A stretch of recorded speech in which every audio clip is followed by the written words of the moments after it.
Welcome to எங்கள் வீடு kitchen. இன்றைக்கி நம்ம சேனலில் சிக்கன் 65 நல்லா காரசாரமாக நல்லா ஸ்பைஸியாக எப்படி செய்கிறதுன்னு பார்க்கலாம். இதுக்கு நான் வந்து கரெக்டாக 3 கிலோ அளவுக்கு வந்து சிக்கன் எடுத்துருக்கேங்க. நல்லா கழுவி மஞ்சத்தூள் போட்டு கழுவி நல்லா ரெடி பண்ணி எடுத்து வச்சுட்டேன். இது வந்து கரெக்டாக 3 கிலோ சிக்கன். இப்போது நம்ம வந்து சிக்கன் 65 செய்கிறதுக்கு மசாலா வந்து நம்ம சேர்க்க போகிறோம். கழுவி வச்சுருக்கிற சிக்கனில் வந்து தேவையான அளவு வந்து உப்பு சேர்க்க போகிறேன். இஞ்சி பூண்டு விழுது வந்து சேர்க்கலாம்.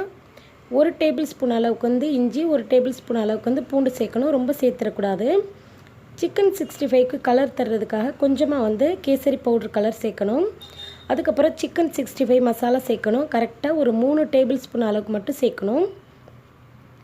அதுக்கப்புறம் இது காரத்துக்கு தகுந்த மாதிரி மிளகாத்தூள் சேர்க்கணும். நான் வந்து 2 டேபிள் ஸ்பூன் மிளகாத்தூள் சேர்க்குறேன்.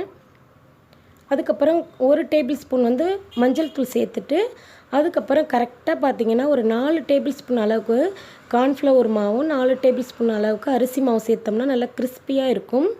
அதுக்கப்புறம் 10 ரூபாய் தயிர் இருக்குது பார்த்திங்களா, அதை வந்து சேர்த்தோம்னா கரெக்டாக இருக்கும். இந்த சிக்கன் 65க்கு 10 ரூபாய் தயிர் போதும். அப்புறம் 2 லெமனை வந்து நல்லா சாறு வந்து நல்லா பிழிஞ்சிட்டு விதையை எடுத்துகிட்டு நல்லா பிழிஞ்சு இதை வந்து சேர்த்துக்கலாம். இப்போது எல்லாத்தையும் நம்ம வந்து சேர்த்துட்டு கை வச்சு நல்லா இதே மாதிரி நல்லா அழுத்தம் கொடுத்து பிசைஞ்சு விடணும். சிக்கனில் எல்லா மசாலாவும் நல்லா ஒட்டணும்.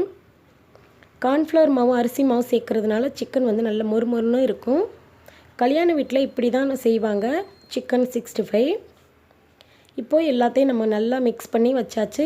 சிக்கனில் மசாலாவெல்லாம் சேர்த்துட்டு முடிஞ்ச வரையும் நம்ம வந்து 1 மணி நேரமாவது ஊறணுங்க. அப்போ தான் உள்ள சிக்கனில் உள்ள மசாலாவெல்லாம் நல்லா ஊறி நமக்கு வந்து சூப்பராக டேஸ்ட்டாக கிடைக்கும்.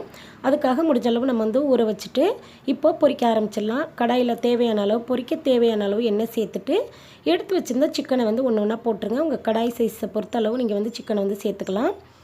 சேர்த்துட்டு நல்லா ஹையில் வைக்கணுங்க. சிம்மில் வச்சிடக்கூடாது. கேஸ் வந்து ஹையில் இருக்கணும். பாருங்கள், சிக்கன்லாம் நமக்கு வந்து அழகாக வெந்து ரெடி ஆயிடுச்சு. இதை வந்து ஒரு பிளேட்டுக்கு மாற்றிடலாம். பாருங்கள், பார்க்கையிலே உங்களுக்கு தெரியும் சிக்கன் எந்த அளவுக்கு நல்லா வெந்து ரெடி ஆயிடுச்சு அப்படின்னு சொல்லிட்டு.